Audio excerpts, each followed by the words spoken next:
Greetings and salutations, everyone. I hope everyone is doing well today. Today I have an array of encounters to share with you. Looking really forward to today's upload. A couple of things before we get into these encounters, though. Last night, Donald Coleman Jr. shared some tales that he had heard over the years. Today, he supplied me with a couple of emails that are people who had encounters with either Dogman or Sasquatch or both. And I reached out to a couple of them. Hopefully, I can hear back from them and we can get them on the show so you guys can hear what they have to say. Really quick, I normally don't talk about other channels, but I have gotten at least 20 emails about some video that what lurks below or beneath or wherever it lurks posted about a real-life Dogman picture.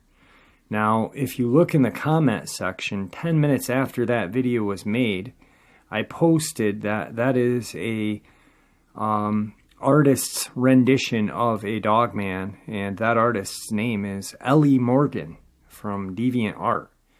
So I hope you guys hear this in the emails for "have you seen this? This is what a Dogman looks like" stops, because honestly, the people that have seen a Dogman will tell you that's not what a Dogman looks like. No, no, no. Anyway, couple links. As you know, I rely on my Patreon, my PayPal, and my merch to help this channel to continue to grow and go. All those links are in the description below. I also have a second channel for creepypasta, fanfiction, and scary voice acting. Stories that really don't fit on this channel. Now, if that's anything that you're into, follow that link and give those stories a listen. You may just like what you hear. Now I've taken enough of your time. Let's get on with today's upload. Shall we? Oh yeah, I almost forgot. If anybody wants to get in contact with me, I don't use Facebook Messenger for my channel. I have a Facebook set up for the channel. I set that up a while ago when I first started the channel. I don't use it. I apologize to anybody who has messaged me on that. If you guys want to get a hold of me, email me. That way I get it, because I check my email probably once an hour. And that is something that you guys then could get in touch with me. Anyway, today's first part of the upload is an email I just got recently from a subscriber, and I'm hoping the subscriber comes on and shares the encounter. It's brief, but very cool. My cousin and I were traveling through Santa Fe, New Mexico. It was 1 in the morning, and we were just dicking around about how creepy the desert was at that time of night. Next thing we knew, we saw something off in the distance. It was heading towards our car at an alarming pace. It got right beside us and kept pace. We were going 70 miles an hour. It looked over and gave us this demonic smile, sped up and darted across the road. It was in our headlights for a couple of seconds. Within those seconds, we caught a few details. It kind of looked like a jackal from Egyptian lore, but with more muscle tone and fur. Let's say we put the pedal to the metal and got the hell out of there. Till we got to the next town. We then waited until sunrise to continue the trip. Today's second encounter. I want to report a disturbing activity around my residence during the past 2 weeks. I hope you can give me an idea of what I may be dealing with. I live in the rural area of southeastern Oklahoma, a few miles from Talhina. We lived here for 48 years and never experienced anything weird around here before. On June 1st, about 10:30 at night, I was on my back porch reading the paper. My husband was getting ready to leave for work. My porch faces a large wooded area, about 800 feet or so from the lake. I have a small yard, and the edge of the woods is about 50 feet from my house. My husband walked out the back door, said goodbye, and walked to his truck. As soon as he pulled away, I heard this loud, shrill sound coming from the direction of the lake. It reminded me of a pig squealing, but much louder and scarier. I didn't get up from my chair as I looked towards the woods. After a few minutes, I heard something heavy walking through the woods. It was definitely something or someone walking on two legs. It was so dark I couldn't see anything. Suddenly, 3 deer burst out of the woods and ran alongside the house. I thought they caused the noise, so I got up and walked into the house. Most nights after I come home from work around 8:30, I eat dinner, then I go on the porch and read the paper. Ever since that first night, I heard the same shrill sound on 4 other occasions. My husband sat with me a few times, and he was surprised by the sounds. He's been a hunter all his adult life, but didn't have an idea of what made those sounds. It was a Tuesday night, and I was sitting on the porch talking to my daughter by the phone. My husband was working that night. It was about 10:45. I had a strange feeling most of that evening, and kept my eyes focused towards the woods. I was about ready to get up and walk into the house after ending the phone call, but then I noticed a pair of bright yellow eyes looking at me from the woods. It was only a few feet into the brush, and the eyes were at least 7 feet off the ground. I ran into the kitchen and quickly closed the door and locked it. I turned the lights off inside, but the porch light was still on, and the edge of the woods was slightly illuminated. As I peeked out of the window above the sink, I noticed a tall, huge, dark figure standing in the backyard. The eyes still shone brightly and were looking in my direction. As I continued to watch, my eyes were adjusting to the low light. I then noticed the long, thick arms with fingers and long nails. I then recognized a long snout and long pointed ears. Then suddenly it turned and ran into the woods, and it was gone. I was literally trembling because I had no idea what I had just saw. I immediately called my daughter back and told her what I had just saw. My son-in-law and her immediately came over and spent the night. He brought his rifle with him. The next morning I told my husband what I had seen. He was part Osage and believes in animal spirits, but he was confused by this thing I described. He told me that it may be a trickster spirit, and if I ignore it, it won't bother us. I'm not so sure I believe that. This didn't look like a spirit and literally resembled a huge, dark coyote walking on 2 legs. Quick interjection, we all know that was a Dogman. Today's third encounter. Okay, I figure I might as well let my story get out so it can be heard by more than 10 people. All my life, till I was 18, I lived in a town called Wells in northeastern Nevada. Small town population of 1,000, so all of my activities involved being outside. When I was about 15, I saved up enough for an HK-91. My dad bought it for me, and from then on, it rarely left my side. When I got my driver's license, it meant that I could go roaming about. One weekend, I decided to explore the Ruby Marshes and go into the Ruby Mountains around there. This is right around old Fort Ruby, a fort that was built in 1860 to serve as an outpost for the Pony Express. I went into the mountains north of it and checked out some pretty cool old mines. I drove down a small road until I hit a tree about 3 feet in diameter blocking the road. Beyond that looked pretty cool, so I decided to get out on foot and check it out. I parked my Dodge and set out past the tree with my 91 slung on my chest and 5 mags in a cheap Korean nylon bandolier. As soon as I crossed it, it immediately seemed weird. Anyone who has been out in the woods knows that there's always noise. When I parked my truck, you could hear the birds singing and the cicadas and other bugs buzzing about. As soon as I crossed that old tree in the road, it was silent. I kept walking up, and I began feeling uneasy, as if something was watching me the entire time.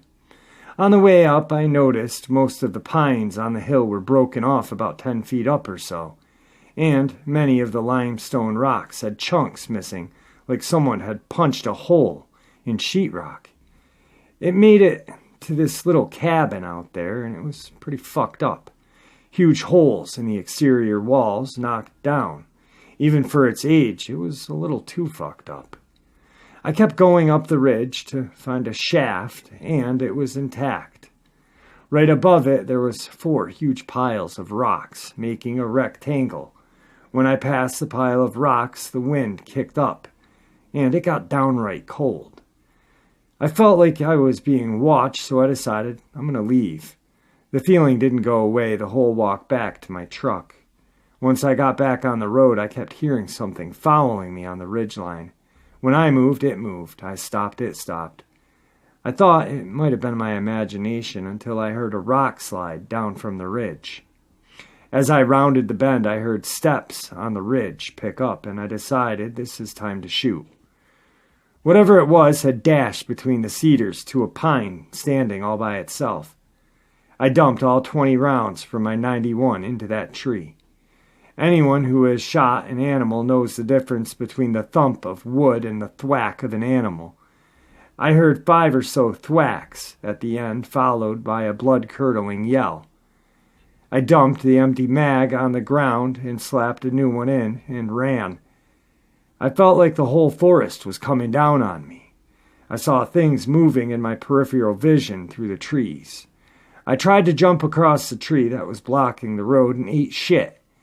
I ended up rolling into my bumper. All of a sudden, I could hear the birds and the bugs. I got back up and looked behind the tree to see something resembling an upright wolf standing about 60 feet from me, just beyond the tree. Its eyes were red in the daylight. When I looked at it for a moment, I knew I shouldn't be there, and it was telling me not to come back. I broke out of my daze and shot the mag in the 91 at it. I knew I hit it, but there was no sound, and it just turned towards me. When I saw it had no effect, I decided it was time to leave. I hauled ass back to town, making a 3-hour trip into 1 hour. When I got back to town, I told some people, and nobody believed me. Today's 4th encounter. I was in the Love Valley Wildlife Management area hunting feral hog. I'd been sitting in my stand for about 2 hours when I began to smell something akin to cat urine or skunk musk, and I thought with the prevailing winds a large boar must have crossed the ridge above me. So after a little while, when the odor didn't decrease, I decided to see if I could circle around the top of the ridge and get a shot at the boar. I left my stand and moved about 60 yards down the base of the ridge, away from my hunting buddies who were in different stands further down the base of the ridge, to a well-used game trail, and began my ascent. I got about halfway up the slope, and something came flying through the air to my right, and then after another step or two, something came through the air to my left this time. But the sound of it landing and crashing through the brush, something much heavier than the first object. At this time I froze and began to scan the ridgeline, first with my eyes and then with my rifle scope, and I began to think one of the guys I was hunting with was playing a prank on me. So I continued to climb the hill until a large piece of rock, it looked like ruined tombstone from an abandoned cemetery on the hilltop, but I'm not sure, landed just at my feet and rolled down the hill with some force and momentum behind it. At almost the same moment, I caught just the faintest glimmer of movement, and from that, I was able to make out a shape of what looked like a huge man.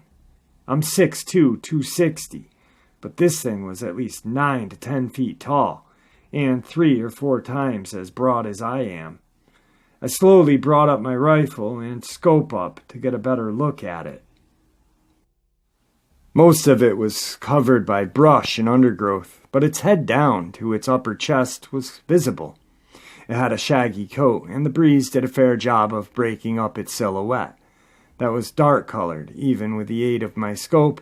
All I could tell was the beast was covered in hair that had to be a dark coloration. Its eyes seemed impossibly small for the size of its oblong head. I watched it with my scope for perhaps a minute, or it could have been 10.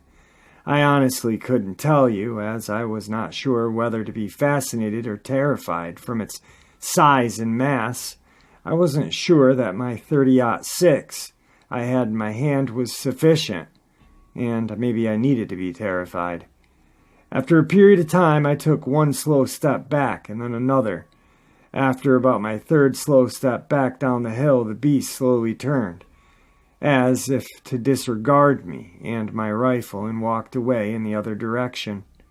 After it was gone, I found a piece of stone that had landed on the path in front of me and tumbled past, and, as I said before, it could have been a piece of crumbling tombstone from the top of the ridge, or it just could have been a rock from some other source, but I couldn't tell you.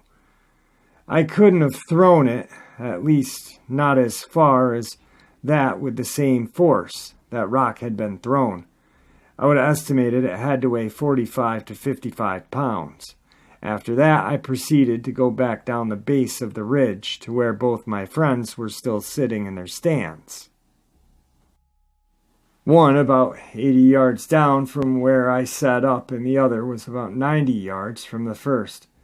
I've not shared this with them or anyone but my wife for fear of ridicule. But that's my story, and that's what happened to me. Today's fifth and final encounter. This sighting took place in the Hagerman area of Grayson County, Texas, in the summer of 1988. In the Hagerman picnic area, just about dusk. This area is on the edge of Lake Texoma. The area is heavily wooded, and there's some farms in the area. The witnesses were sitting with a friend on a picnic table, and they saw three creatures walk out of the wood line. They were different sizes. They walked out of the tree line and were close to the trees up against the lake. The witness asked the friend if he could see the creatures. He turned around and said yes, and he couldn't believe what they were looking at. They were 40 to 50 feet away from them. The creatures were brownish in color. The witnesses couldn't give any much detail. What they witnessed was most likely a family unit. A couple of years later, the witness was in Preston Shores area of Lake Texoma. This is not far from where she had her previous sighting. She was by herself enjoying the sunset on the lake when she heard a pig screaming and squealing. There was a pig farm nearby. She said this didn't sound like two pigs fighting. It sounded more like a predator had hold of a pig. During the attack, the witness heard a low, throaty roar. She never heard a sound like that before. She left the area immediately. In the same area, her friend lost a pit bull to something one night. The dog was chained on the porch when it started barking. Something was bothering it, then suddenly silence. Her friend went out to check on the dog, and the pit bull was gone. It had been torn off its chain and carried a short ways off. The dog was mutilated. The head and organs were missing. According to the witness, there was little to no blood found around the carcass. The witness's 8-year-old grandson had told of something with very large red eyes that was looking through the window of his house one night. The grandson and his family lived in the same area. They don't live there anymore. Those were 5 terrifying encounters. I love terrifying encounters. Actually, I love all encounters. I love cryptid encounters. Oh, wait a second. I've got one more for you guys, but this one is completely different. Hang on. This incident occurred in August of 1968. 3 hunters from Liria, Valencia, who were about 50 years in age, were resting in the vicinity of a gorge. located about 5 kilometers east of the small mountain town of La Esa, Valencia. They were about to eat, but their meal was suddenly interrupted. Their attention was drawn to a kind of light in the sky. Seconds later, one of the hunters, Mato Chover, left the gun and the bag on the ground and went to the edge of the ravine to an improvised toilet. He was surprised to see that on the other side of the ravine, along the bottom of which a stream flowed, about 100 or 150 meters away, there was a humanoid creature with incredible characteristics, a pale complexion, the head of a lizard without a helmet, with 2 red eyes, hands ending in claws, and a tail, like a cat's, which touched the ground. The exposed parts of the creature looked naked and were gray in color. The rest was covered in white overalls, which came down from the neck, covering the wrists and ending in white boots. Behind him was a metal backpack or a rectangular silver box, 1/2 meter high, gleaming from above with a black antenna. According to Chover, the creature seemed to be waiting for something or someone, and although the witness was not completely sure because of the distance, he believed that from time to time the humanoid poked a forked tongue out of its mouth. The humanoid reptilian didn't seem to notice the presence of Mato, who, crouching among the bushes, turned and gave his companions a quiet sound. The hunters watched it for about 3 minutes, and then above a carob tree, about 10 meters from the ravine, a black metal cylinder appeared, the surface of which reflected the sun's rays. The hunters figured the cylinder was about 30 meters long and about 10 in circumference. It was completely motionless, being in a horizontal position parallel to the earth. In the direction northeast-southwest, no sound was heard, and it scared them even more, moving, crawling, and trembling with fear since they had never seen anything like it. The frightened hunters retreated until they found shelter among the thickets of blackberries.